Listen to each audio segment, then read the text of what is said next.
Pag tumimik mo, tulak-tulak. Ne, ano ka? Alam mo, dapat pansinin mo yung kaugalian natin. Totoo yun.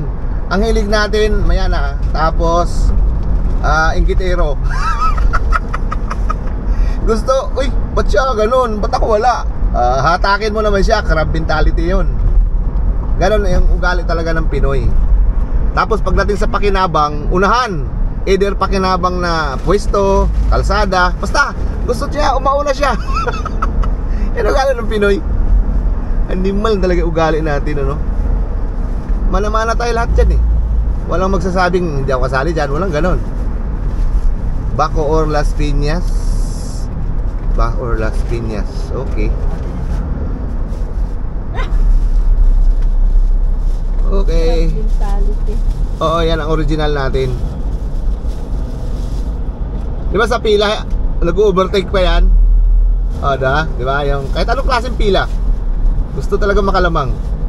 Tapos, pag nakita yung kapitbahay niya, ano ba yan? Dapat meron ako.